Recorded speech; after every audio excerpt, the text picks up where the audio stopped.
여러분이 같이 이 본문의 말씀을 통해 나누고자 하는 말씀의 제목은 여러 가지 시험을 만나거든 이라는 제목입니다. 여기 2절에 보면 너희 내 형제들아 너희가 여러 가지 시험을 당하거든 그랬죠? 여러 가지 시험을 만날 때 우리가 어떻게 이 시험들을 이겨나가야 할지를 야고보는 그 서신 첫 부분에 우리에게 설명을 해줍니다.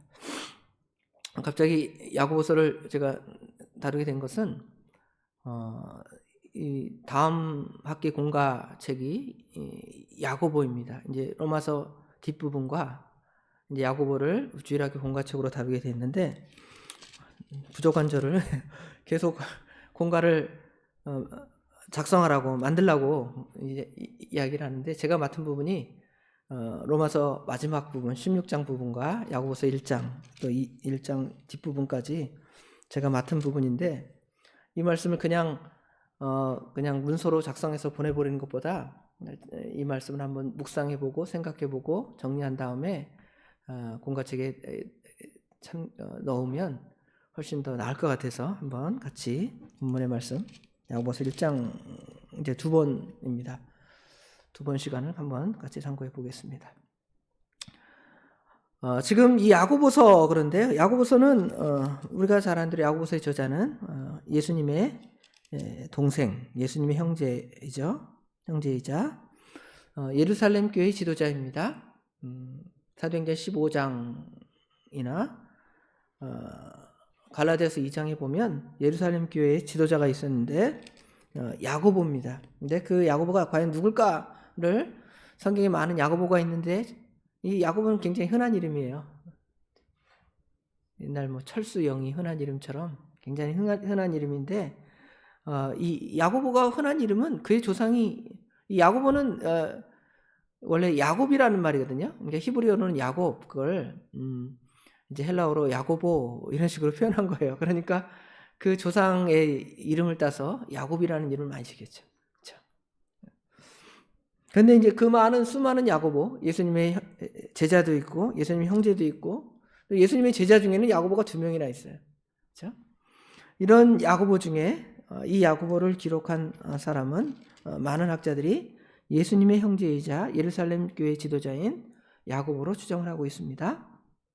기록 연대는 한 가지만 있는 게 아니라 여러 설이 있습니다. 뭐 이걸 갖고 뭐 신학적으로 여러분 이거 맞습니다 하는 그런 게 아니고 그냥 두 가지 설이 있다. 하나는 AD 45년경 또는 AD 57년경 너무 연대가 확 차이 나는데요. 이거는 우리가 지금 여기서 심하게 다룰 부분이 아니고 이런 견해가 있다 정도만 알아두면 되겠습니다. 이 편지를 받는 사람, 모든 그 바울서신부터 시작해서 로마서부터 심지어 요한계시록도 묵시록이지만 받는 사람이 있어요. 자, 받는 사람. 그 편지를 쓴 게 있으면 그 편지를 받는 사람이 있습니다. 그 편지를 쓰는 사람과 받는 사람이 보통 서신서에 어디에 등장하냐면 제일 앞에 등장해요. 그렇죠? 우리는 편지 누구에게 쓴다는 앞에 나와 있고 누가 보낸다 그거는 맨 끝에 누가 뭐 보낸다 이렇게 정도로 이렇게 편지를 쓰는 형식으로 쓰는데 성경에 아니면 이 예수님 시대 당시에 이 서신의 형식은 편지를 쓰는 사람과 받는 사람이 앞에 등장하게 되어 있습니다. 보낸 사람은 분명히 하나님과 주 예수 그리스도의 종 야고보라 그랬고요. 사실은 야고보가 나는 예수 그리스도의 형제 야고보입니다. 이렇게 말할 수도 있지만 이제 그가 예수님을 자기 육신의 형제로만 알았을 때에는 그렇게 자랑할 수 있지만 예수님이 하나님의 아들이시고 비록 자기의 육신의 형님이시지만 육신의 형님 이상 우리의 구세주이시고 우리의 주인이시다라는 것을 분명히 야고보는 표현하고 있습니다. 그리고 받는 사람들은 흩어져 있는 12지파 그랬죠? 흩어져 있다 이 말은 아마 예수님을 믿고 복음을 전하다가 여기저기 흩어진 고린도전서에는 흩어진 나그네 또 여기는 이제 흩어진 12지파 12지파라는 걸 보면 육신적으로 그 유다, 그러니까 이스라엘 사람들에게 이 서신을 쓴 듯합니다. 그러나 꼭 이 이 서신서의 모든 서신들이 1차 수신자가 있지만 사실은 하나님께서 모든 신약의 성도들에게 이 말씀을 우리에게 주었음을 생각해 볼 수가 있습니다. 기록한 목적이 있겠죠. 기록한 목적은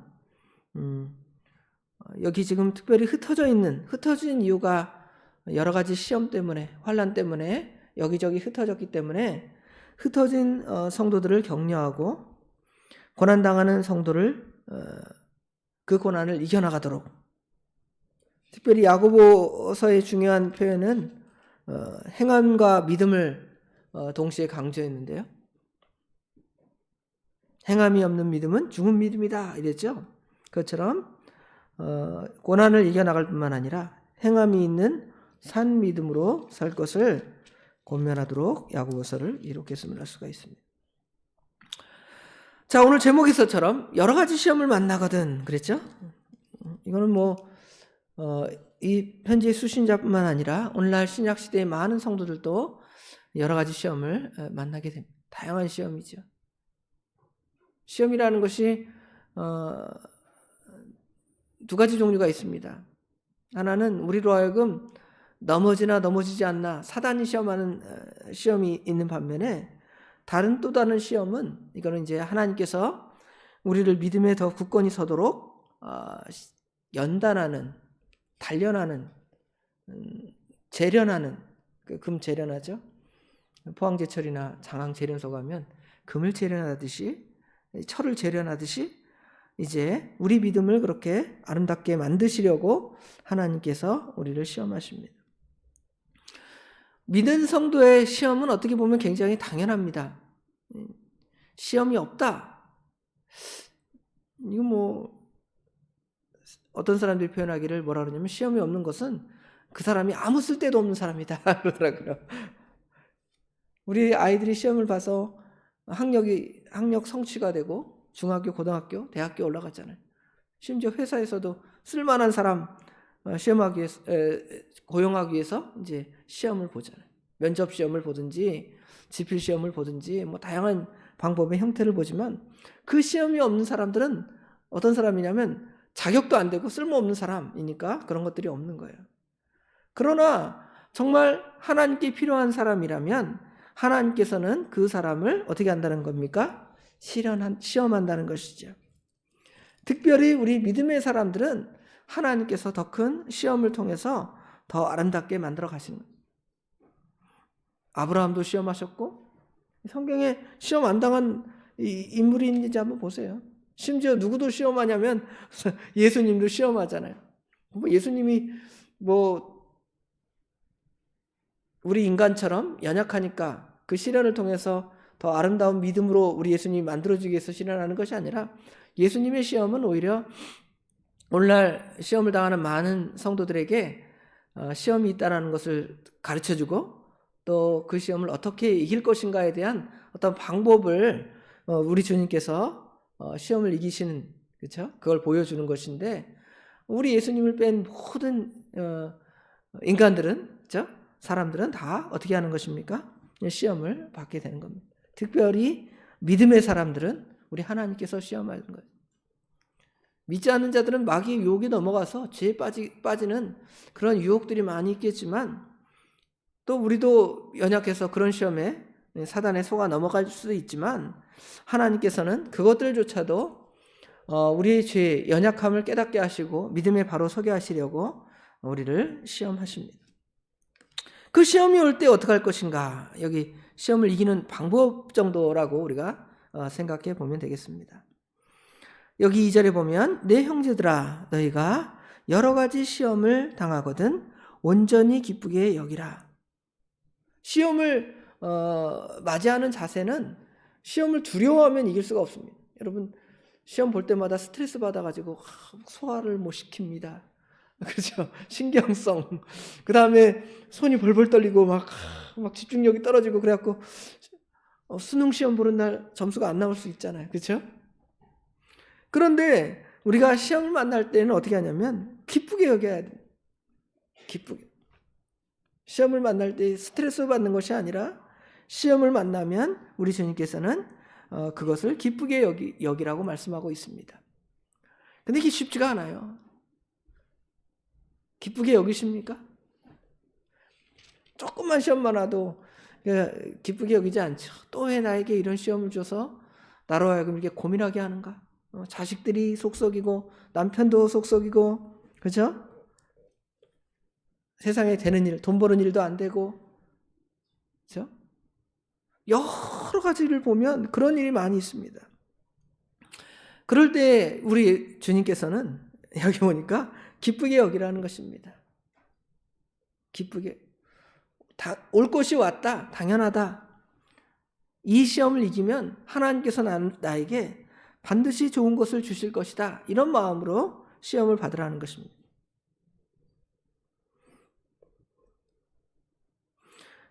그 이유를 또 온전히 기쁘게 여길 이유를 여기 3절 4절에 더 자세하게 설명을 해주죠. 3절 4절에 보면 이는 너희가 시험을 당할 때 시험을 온전히 기쁘게 여겨야 하는 이유, 이는, 그렇죠? 너희 믿음의 시련이 인내를 만들어내는 줄을 너희가 알미라. 우리의 시험들은 시련이라고 표현했고요. 시련. 그 다음에 그 시련을 통해서 인내하는 거예요. 겨울의 그 추위를 이겨내는 것, 여름의 그 더위를 이겨내는 것, 그렇죠? 얼마나 힘듭니까? 한 영하 15도, 20도 나갈 때 막 나가기도 싫어요. 온몸이 막 오그라듭니다. 그런 걸 이겨내야 우리가 따뜻한 봄날도 맞이하고, 그렇죠? 좋은 때를 또 맞이할 수 있는 거잖아요. 나 추워서 사람들이 뭐라 그래? 추워. 죽겠다. 그래서 죽으면 어떡할 거야? 그렇죠? 아무 소망이 없습니다. 그런데 여기 보니까 그 시련을 통해서, 그 인내를 통해서 이제 하나님께서는 우리를 인내하게 하시고 더 좋은 사람으로 만들어내는 줄을 너희가 알미라. 알잖아요.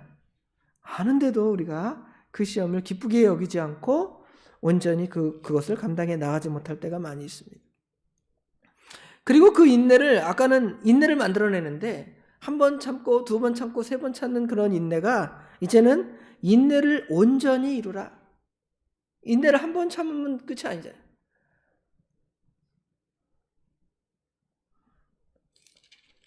한 번 참고 두 번 참고 세 번 참는, 계속 참는 거예요. 금이 마치 24K를 만들려면 더 계속 걸러내는 것처럼 하나님께서는 우리를 그냥 한 번의 시련이 아니라 여러 번의 시련을 통해서 이제 온전하게 만들어지는. 그래서 여기 보니까 4절에 너희로 온전하고 구비하여 조금도 부족함이 없게 하려 함이라. 이렇게 완벽하게 이 완벽주의를 분명히 성경은 말하지 않습니다. 그러나 우리 하나님 앞에 설 때까지는 계속 우리를 완벽하게 만들려고 다양한 패턴들의 시험들이, 올무들이 우리에게 올 것입니다. 그때마다 우리는 그것을 기쁘게 여기고 하나님께서 나를 시련해서 연단해서 온전하게 만드시고 아름답게 만드시려고 시험하는 줄 알고 시험을 이겨나가야 할 것입니다. 두 번째로는 시험이 올 때 어떻게 할 거냐죠. 아까 첫 번째는 기쁘게 여기라 이렇게 표현했다면, 두 번째는 시험이 올 때에는 뭐 해야 되냐면 기도하라는 것입니다. 여기 5절에 보면 너희 중에 누구든지 지혜가 부족하거든 모든 사람에게 후히 주시고 꾸짖지 아니하시는 하나님께 구하라 그랬죠. 시험을 만날 때 사실은 내가 이길 수 있는 시험도 하나님께 구해야 돼요. 근데 우리는 내가 이길 수 있는 시험은 내가 넘어가고 내가 이길 수 없는 시험만 하나님께 기도하는 경우가 있습니다. 그러면 어떻게 생각하냐면 이거는 내가 이겼다 이렇게 착각할 수가 있죠. 그러나 그것이 아니라 쉬운 시험이든 어려운 시험이든 하나님께 구하는 것입니다. 구하라. 그리하면 주시리라. 주시는데 우리 하나님은 능력이 없는 하나님이 아닙니다. 우리가 구해도 능력이 없는 사람에게 구하면 줄 수가 없어요. 우리 아들이 나한테 한 10억짜리 차 사달라 그러면 제가 줄 수 있습니까? 내가 우리 아들을 아무리 사랑해도 내 능력이 안 되니까 10억짜리 차를 사줄 수가 없잖아요. 그렇죠? 그런데 우리 하나님께서는 능력이 많으신 전지전능하신 하나님이시니까 여기 보니까 모든 사람에게 후히 주시고, 후히 주신다는 것은 넉넉하게 주신다는 겁니다. 그것도 아주 적은 사람에게만 주는 것이 아니라 모든 사람에게 후히 주시고, 또 주실 때마다 또 달라 그러느냐 하면서 꾸짖지 아니하시는 그 하나님께 구하라는 것입니다. 근데 언제 구하냐면 누구든지 지혜가 부족하거든, 시험을 이길 지혜가 부족하거든, 이렇게 생각하면 되겠어요. 지혜라는 단어를 생각할 때 우리는 그냥 어떤 똑똑함, 잘남 뭐 이런 것만 지혜라고 생각할 수 있습니다. 그러나 지혜는 우리 하나님을 섬기는 것, 하나님을 아는 것이 지혜라고 그랬죠. 잠언서에 보면 솔로몬이 지혜를 구했습니다. 솔로몬이 구한 지혜가 과연 뭘까요? 솔로몬이 구한 지혜를 딱 생각하면 솔로몬이 뭐 부도 구하지 아니하고 수도 구하지 아니하였고 지혜를 구하였다 그랬더니 사람들이 생각할 때는 뭐라고 생각하면, 하나님 제가 IQ가 100밖에 안 되는데요, 한 150 정도 만들어 주세요. 그게 지혜를 구한 걸까요? 그게 지혜를 구한 게 아니에요. 하나님께 지혜를 구했다는 것은 어떤 뭐 머릿속에다 이 많은 정보를 주는, 인포메이션을 주는, 능력을 주는 그런 지혜가 아니라, 거기서 뭐라 그랬냐면 하나님께 구할 때 솔로몬이 그렇게 기도합니다. 나는 아이라 내가 이스라엘 백성 앞에서 출입할 줄을 모릅니다, 이랬거든요. 여기 지혜는 아마 이스라엘 나라를 통치할 수 있는 지혜를 말하는 거예요. 이스라엘 나라를 통치할 수 있는 지혜, 왕으로서의 지혜. 여러분 왕이에요? 여기 이제 이스라엘을 다스릴 통치 지혜라는 것은 아마 구약의 이스라엘은 늘 신약에 뭘로 연결을 시켜야 되냐면 교회로 연결해야 돼. 교회, 하나님 나라.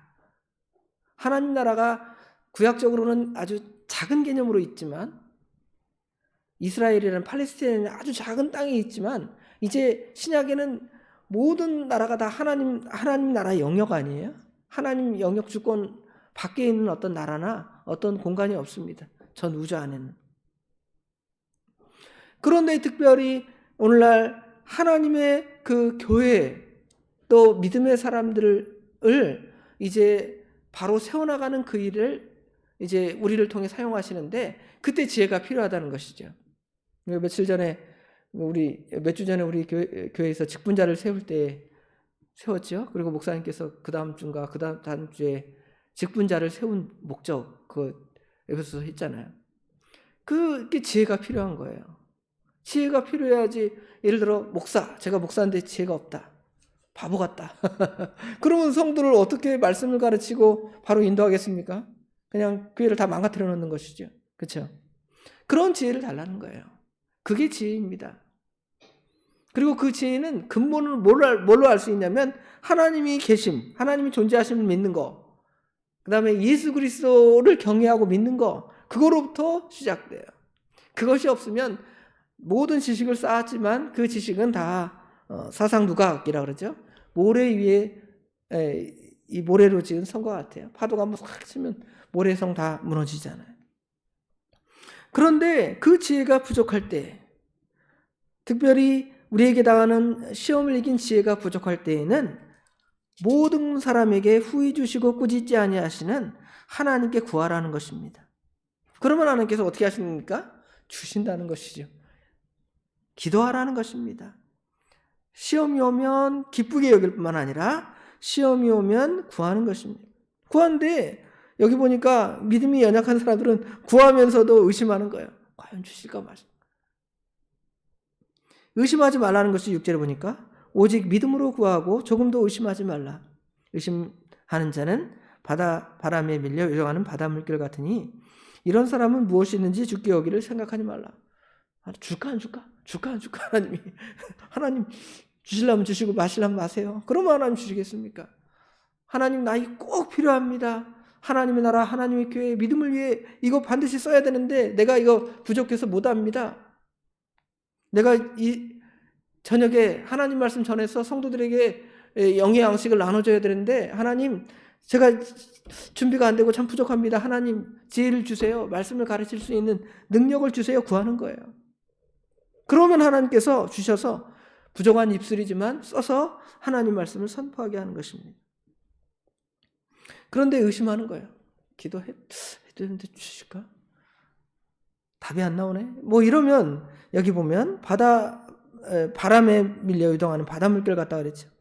이런 사람은 주께 얻기를 생각하지 말고 이런 사람은 두 마음을 품어서 하나님께 전적으로 향하지 아니하고 하나님을 의지하지 않기 때문에 제대로 그 시험을 이겨나갈 수가 없는 겁니다. 그런데 반대로 나아가면 하나님께 구하면 하나님께서 은혜를 주신다는 것이죠. 세 번째로 시험을 이기는 방법은 하나님 앞에 낮아지라는 것이죠. 여기 9절부터 낮아져야지 하나님께 구할 수 있는 거예요. 내가 교만해가지고 높아서 하나님께 구하지 않는다, 기도하지 않는다, 하나님 답이 있겠습니까? 내가 이길 수 있어. 내가 이길 수 있어 하면 하나님이 답을 주시겠습니까? 하나님 제가 이길 수 없습니다. 그리고 그 하나님 앞에 낮아지는 거예요. 그런 하나님께서 그에게 은혜를 주십니다. 그런데 자기의 그것들을 자랑하는 사람은 여기 보면 여기 10절에 부한 자는 자기 낮아짐을 자랑할지니 이는 그가 풀의 꽃같이 지나갑니다. 이것들을 진짜 자기가 대단한 줄 착각하고 자랑하면 이것들은 다 사라지고 없어질 것이라는 것이죠. 해가 돋고 뜨거운 바람이 불어 풀을 말리면 꽃이 떨어져 그 모양의 아름다움은 없어지나니 부한 자도 그 행하는 일이 이와 같이 세잔하리라. 그러면 우리가 이렇게 떨어지지 아니하고 쇠하지 아니하는 하나님의 그 풍족한 풍부함을 누리려면 하나님께 기도할 수밖에 없는 것이지요. 아까 5절로 다시 돌아가면 후히 주시고 꾸짖지 아니하시는 하나님께 구하면 하나님께서 우리에게 부족한 것들을 채워주시는 거죠. 과연 우리의 삶이 여러 가지 시험을 만났을 때 과연 여러분 어떻게 대처하셨습니까? 기쁘게 여기지 아니하고 반대로 불평하고 원망하고 나를 연단하는 것이 아니라 나를 괴롭히려고 나를 시험하시는가 하면 이 사람이 안 만들어지는 것이죠. 또 시험을 할 때 구하지 않아요. 하나님의 지혜를 구하지 않습니다. 그리고 자기 지혜로 믿지 않는 사람들의 표현로 짱돌을 굴려봤자 이러죠. 머리를 이렇게 돌려봤자 뭐가 없어요? 답이 없어요. 하나님이 은혜를 주시지 않으니까. 분명히 하나님은 이걸 통해서 우리에게 선한 것 주시려 하는데 그러니까 은혜가 없는 것이죠. 그러나 이렇게 하나님께 구하면 하나님의 은혜가 임하는 것이고요. 또 하나님 앞에 낮아져요. 겸손하면 답이 있는 겁니다. 우리 모세를 예를 든다면 모세가 하나님의 일을 하겠다고 40살에 나서잖아요. 얼마나 대단합니까? 애굽의 학문 다 배웠어요. 그 당시 오늘날로 말하면 최고의 학문을 다 배운 사람이에요. 그 어머니, 양어머니는 그쵸? 정치적으로 아주 능력 있는 사람, 부도 가지고 있는 사람, 공부도 많이 한 사람, 하여튼 뭐 사람들이 자랑할 만한 것을 다 가지고 있으니까 자기는 이스라엘 백성을 출애굽시킬 수 있다고 생각을 했어요. 근데 하나님이 그걸 완전히 꺾어버리시잖아요. 미디안 강으로 도망가게 하십니다. 거기서 낮아지고 많은 사람들이 그 얘기를 하더라고요. 아마 처가살이 하면서 얼마나 그 부인한테 구박도 많이 먹고 천덕꾸러기처럼 한 40년 산 게 아닌가 이렇게 우스갯소리 하시는 분도 계셔요. 뭐 그거는 성경에 없는 얘기니까. 그렇게 낮아질 때 하나님께서 야 이제 됐다. 너는 이제 이스라엘 백성을 구원할 능력, 지혜를 너에게 줘서 너로 그 일을 하겠다 그러시잖아요. 낮아지는 거. 시험을 만날 때 낮아지면 하나님께서 은혜를 주시는 거예요. 굽히면 은혜를 주시는 겁니다. 오늘 여러 가지 시험을 만나거든 시험을 만나는 방법 우리가 몇 가지로 같이 참고했습니다. 이 방법대로 우리가 이기고 승리해 나가는 우리 도봉의 식구들이 되기를 간절히 원합니다. 기도하겠습니다.